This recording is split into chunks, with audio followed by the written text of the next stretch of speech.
आज मैं आपको ऑप्टिकल माइक्रोस्कोप, इसका तारुफ, इसके मुख्तलिफ पार्ट्स का नाम, उसके फंक्शन, माइक्रोस्कोप को इस्तेमाल करने का आसान तरीका, उसमें फंगस की स्पोर को देखने का तरीका, मैग्नीफाइंग पावर को कैसे कैलकुलेट किया जाता है, वो आप आज को इस वीडियो में आज आपको मैं बताऊंगा।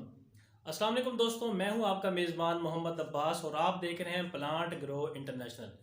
आज मैं आपको माइक्रोस्कोप का इस्तेमाल, उसके मुख्तलिफ पार्ट्स का नाम, फंक्शन, इसमें फंगस की स्पोर को माइक्रोस्कोप पर देखने का आसान तरीका और माइक्रोस्कोप की जो पावर्स है उसको कैलकुलेट करने का तरीका बताऊंगा। आज की ये वीडियो उन सब दोस्तों के लिए बड़ी मुफीद है जो माइक्रोस्कोप को इस्तेमाल करते हैं या करना चाहते हैं, जो मेडिकल के या एग्रीकल्चर के स्टूडेंट्स हैं या जो हमारे जो प्रोग्रेसिव फार्मर हैं जो आगे बढ़कर अपने एग्रीकल्चर में जिद्दत लाना चाहते हैं। तो सबसे पहले मैं ये एक माइक्रोस्कोप है, इसको हम कंपाउंड माइक्रोस्कोप या ऑप्टिकल माइक्रोस्कोप कहते हैं। एक माइक्रोस्कोप वो होती है जिसके ऊपर एक आंख होती है, उसको मोनोक्यूलर माइक्रोस्कोप कहते हैं। और ये जो जदीद माइक्रोस्कोप है जिसके ऊपर दो आईज होती हैं उसको बाइनोक्यूलर माइक्रोस्कोप कहा जाता है। आइए मैं आज इसको मुख्तलिफ इसके तरीके आपको इसके इस्तेमाल के इसके मुख्तलिफ पार्ट्स का नाम और फंक्शन बताता हूँ। सबसे पहले हम अपने माइक्रोस्कोप के पार्ट्स के नेम और उनके फंक्शन की बात करते हैं। ये जो आपको नज़र आ रहे हैं इनको आई पीस या आई लेंस कहते हैं। वो इसलिए चूँकि हम यहाँ अपने आइज़, आँखों की मदद से हम यहाँ अपने ऑब्जेक्ट को देखते हैं, इसलिए इनको आई पीस कहा जाता है। इसके अंदर दो तरह की पावर्स होती हैं। एक ये 10x, यानी कि जिस ऑब्जेक्ट को हम देखना चाहते हैं ये वाला आई लेंस अपने ऑब्जेक्ट को 10 गुना बड़ा करके दिखाता है। माइक्रोस्कोप के साथ कुछ दो एडिशनल आई पीस मिलते हैं जो 10x से ज़्यादा पावर के होते हैं। कुछ माइक्रोस्कोप में 15x वाले होते हैं, कुछ में 16x वाले होते हैं। ये मेरे पास 16x वाला है, लेकिन इस वक्त मैंने 10x वाले आई पीस लगाए हुए हैं। इन आई पीस को अपने चेहरे की सेटिंग के हिसाब से आप इस तरह से खोल सकते हैं, आप इसको क्लोज कर सकते हैं। ये जो आपको चार नीचे नज़र आ रहे हैं लेंस, इनको ऑब्जेक्ट लेंस या ऑब्जेक्ट पीस कहा जाता है। वो इसलिए जो चीज़ हम अपनी स्लाइड पर रखकर माइक्रोस्कोप पर देखना चाहते हैं, जिस पर हम काम कर रहे हैं, उसको ऑब्जेक्ट कहा जाता है। और ये लेंस अपने ऑब्जेक्ट को करीब तरीन होते हैं ऑब्जेक्ट के, इसलिए इनको ऑब्जेक्ट लेंस कहा जाता है, जो ऑब्जेक्ट को बुनियादी तौर पर दिखाते हैं आई पीस के ज़रिए से, इसलिए इनको ऑब्जेक्ट लेंस कहा जाता है। इसके अंदर 4 किस्म की मुख्तलिफ पावर्स होती हैं। सबसे छोटा लेंस इसमें 4x का है, यानी कि ये अपने ऑब्जेक्ट को 4 गुना बड़ा करता है। उसके बाद ये दूसरा लेंस 10x का है, यानी अपने ऑब्जेक्ट को ये 10 गुना बड़ा करके दिखाता है। उसके बाद ये तीसरा ऑब्जेक्ट लेंस या ऑब्जेक्ट पीस 40x का है, यानी अपने ऑब्जेक्ट को 40 गुना बड़ा करके दिखाता है। और चौथा ऑब्जेक्ट लेंस ये 100x का है, यानी अपने ऑब्जेक्ट को 100 टाइम्स 100 गुना ज़्यादा बड़ा करके दिखाता है। ये 100x ऑयल एमल्जन वाला होता है। इसके नीचे ये जो आपको प्लेट नज़र आ रही है, यहाँ पे हम अपनी स्लाइड रखते हैं। इसको मैकेनिकल स्टेज कहा जाता है। मैकेनिकल स्टेज इस प्लेट को कहा जाता है। ये हमारी स्लाइड रखने की जगह होती है। मैकेनिकल स्टेज के नीचे जो ये आपको नज़र आ रहा है, इसको कंडेंसर कहा जाता है। इसका फंक्शन क्या है? वो नीचे से आने वाली लाइट को ये कंडेंसर फोकस करके एक पॉइंट पे फोकस करता है, इसको इसलिए कंडेंसर कहा जाता है। इसके नीचे तो ये आपको नज़र आ रहा है, ये लाइट सोर्स है। इसके नीचे बल्ब लगा होता है, ये लाइट देता है। लाइट ऊपर कंडेंसर की मदद से ऑब्जेक्ट के ऊपर पड़ती है। अब आ जाए इधर, यहाँ एक लाइट रेगुलेटर है। ये आप देख रहे हैं कि मैं रेगुलेटर को घुमा रहा हूँ तो लाइट कम हो रही है, और ये आप इसको घुमाएं तो ये लाइट ज़्यादा हो रही है। ये लाइट रेगुलेटर है। ये स्विच है ऑन ऑफ का, लाइट को बंद करने का, लाइट को ज़्यादा करने का। रेगुलेटर की मदद से हम ऑब्जेक्ट पर पड़ने वाली लाइट को कम ज़्यादा कर सकते हैं। ये हम अपने हम जिस चीज़ को देख रहे हैं अपनी ज़रूरत के हिसाब से लाइट को कम ज़्यादा करते हैं। ये इसकी मुख्तलिफ नॉब्स हैं। ये जो नॉब है ये आपकी मैकेनिकल स्टेज को ये पीछे करता है, आगे करता है। ये जो नॉब है इसके नीचे वाली, यहाँ जो आपने अपनी स्लाइड को फिक्स किया हुआ है, ये स्लाइड को मूव करने के लिए है। ये आगे पीछे स्लाइड को मूव करता है, ये इस तरह से करता है, और ये जो है मैकेनिकल स्टेज को आगे पीछे करता है। ये जो बड़ी सी नाब आपको नज़र आ रही है इसको मेजर एडजस्टमेंट कहते हैं, या कोर्स एडजस्टमेंट भी हम कहा जाता है। इसको घुमाने से ये जो आपकी मैकेनिकल स्टेज है ये ऊपर नीचे होती है। ये आप देखें, मैं इसको मूव कर रहा हूँ, मैकेनिकल स्टेज ऊपर जा रही है, इसको मैं वापसी लेकर आ रहा हूँ तो मैकेनिकल स्टेज नीचे आ रही है। इसका मकसद ये जो मैकेनिकल स्टेज पर आपकी स्लाइड रखी हुई है, ये स्लाइड को ऑब्जेक्ट लेंस के करीब लेकर जाती है या उससे दूर करती है। ये जो दूसरी नाब आपको नजर आ रही है मेजर एडजस्टमेंट के साथ, इसको माइनर एडजस्टमेंट या फाइन एडजस्टमेंट भी कहा जाता है। इसका फंक्शन ये होता है कि जब आप अपनी स्लाइड सेट कर लें मेजर एडजस्टमेंट के साथ और आपका ऑब्जेक्ट ऊपर ऑब्जेक्ट लेंस पर नजर आना शुरू हो जाए, तब आप इस फाइन के साथ अपने ऑब्जेक्ट को मजीद फाइन करके क्लियर देख सकते हैं। अब बात करते हैं हम अपनी मैग्नीफाइंग पावर को कैसे कैलकुलेट कर सकते हैं। अमूमन स्टूडेंट्स को ये मसला दरपेश होता है, सवाल आता है कि मैग्नीफाइंग पावर को कैलकुलेट करें। देखिए, जब हमने अपने ऑब्जेक्ट को यहाँ पर रखा है और एक उसको हमने ऑब्जेक्ट लेंस और आई पीस को सेट कर कर मेजर और फाइन से बिल्कुल ऑब्जर्वेशन हम अपने ऑब्जेक्ट को देख रहे हैं। अब फ़र्ज़ किया आपकी स्लाइड नीचे आपने 4x वाला ऑब्जेक्ट लेंस यूज़ किया है, ऊपर आपने 10x वाला ऑब्जेक्ट आई पीस यूज़ किया है, तो इन दोनों को आपस में हम मल्टीप्लाई करेंगे। 10 मल्टीप्लाइड बाय 4, 40 गुना ज़्यादा 40x, 40 गुना आप उस ऑब्जेक्ट को देख रहे हैं। यानी कि जो ऑब्जेक्ट आपको माइक्रोस्कोप पर नज़र आ रहा है वो अपने वजूद से 40 गुना बड़ा है।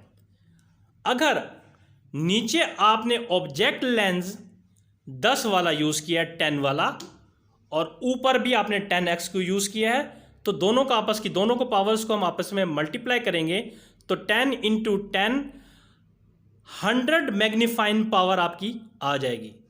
इसी तरह अगर आपने नीचे 40 वाला यूज़ किया है ऑब्जेक्ट लेंस और ऊपर 10 है, तो 10 इंटू 40 400 गुना ज़्यादा आपको वो दिखा रहा है, मैग्नीफाइंग पावर 400x होगी।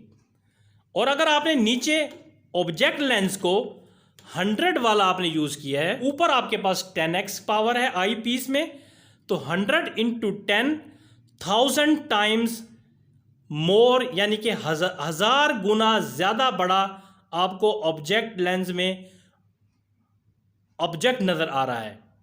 अगर आपने ऊपर 10x की बजाय आई पीस जो है वो 16x वाले यूज़ किए हैं और नीचे आपका ऑब्जेक्ट लेंस 100 वाला लगा हुआ है, तो उस पर जो ऑब्जेक्ट आपको व्यू दिखा रहा होगा मैग्नीफाइंग व्यू, वो 16 मल्टीप्लाइड बाय 100, 1600 उसकी मैग्नीफाइंग पावर होगी। यानी जो ऑब्जेक्ट आपको उस पर नज़र आ रहा होगा वो अपने वजूद से 1600 गुना बड़ा होगा।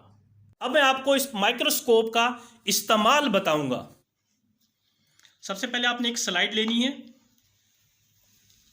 फंगस को चेक करना चाहते हैं, उसका सबसे पहले आपको स्पोर सस्पेंशन बनाना होगा। स्पोर सस्पेंशन यानी कि आपने किसी भी फंगस को लेकर उसमें स्टरलाइज्ड डिस्टिल वाटर में उसको सस्पेंशन बनाना है। अगर आप सादा पानी लेंगे तो उसके अपने ऑर्गेनिज्म जो कंटेमिनेशन पानी की होगी वो उसके अंदर आ जाएगी। अगर आप किसी चीज़ को प्योर देखना चाहते हैं तो आपने फंगस है जैसे, तो ये मैंने इसमें आज को आपको दिखाने के लिए ट्राइकोडर्मा का जो है स्पोर सस्पेंशन बनाया, तो उसको pure distil water, sterilised distil water में आप इसको बनाएं ताकि पानी की अपनी इसमें कंटेमिनेशन ना आए। आपने ये स्लाइड ली, अब आपने इसमें से सिंगल एक ड्रॉप लेना है। ड्रॉप आप ड्रॉपर से ले सकते हैं, फिर कवर स्लिप से इस स्लाइड को कवर करना है, लेकिन इसका भी एक ख़ास तरीका है।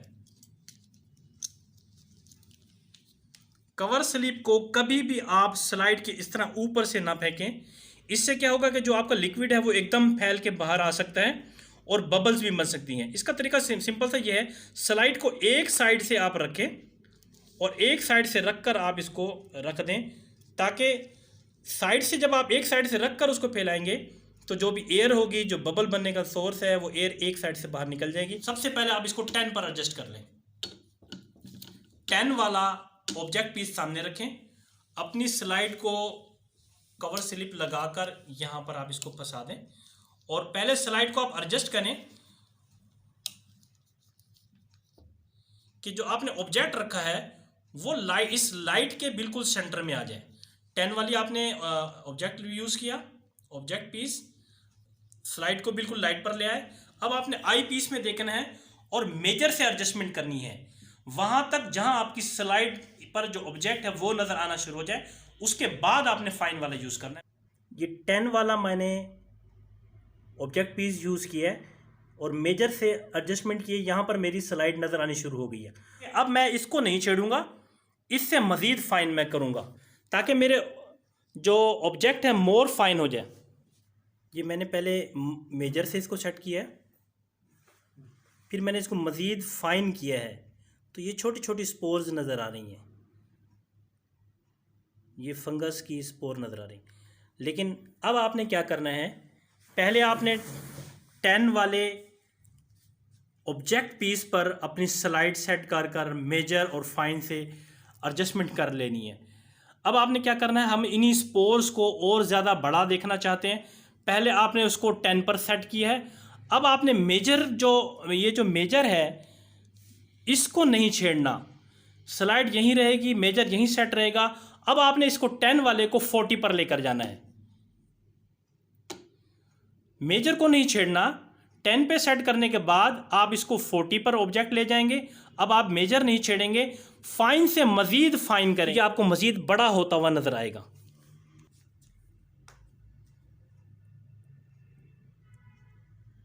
ये ट्राइकोडर्मा की स्पोर्स नजर आ रही हैं। मैंने 10 के ऑब्जेक्ट को लगाकर स्लाइड सेट की, उसके बाद जहां वो 10 पर सेट होता था मैंने 40 का ऑब्जेक्ट लगा दिया, ऑब्जेक्ट पीस। फिर मैंने मेजर को नहीं छेड़ा, मैं माइनर एडजस्टमेंट और या फाइन एडजस्टमेंट से मैंने एडजस्टमेंट की है।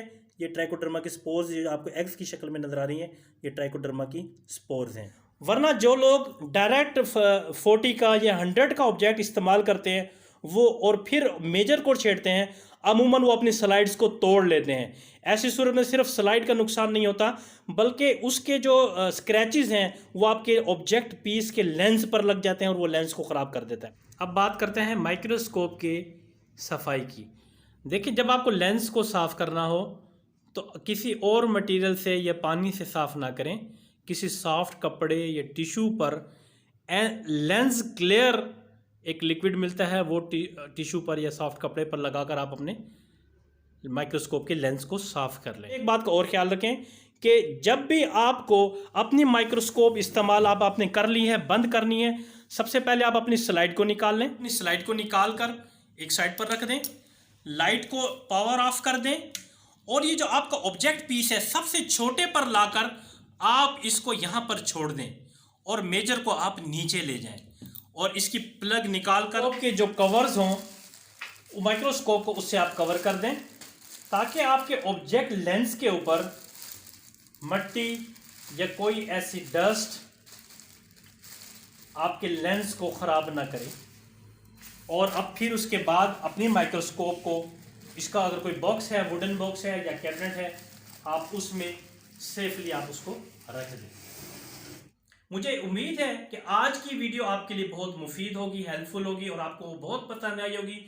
आपसे गुजारिश है कि हमारे चैनल को न सिर्फ सब्सक्राइब कीजिए बल्कि हमारी मालूमाती वीडियोस को दूसरों के साथ शेयर करने के लिए इसको ज़्यादा से ज़्यादा शेयर कीजिए और बेल का बटन भी दबा दें। आपके ताउन का बहुत बहुत शुक्रिया। अल्लाह हाफिज़।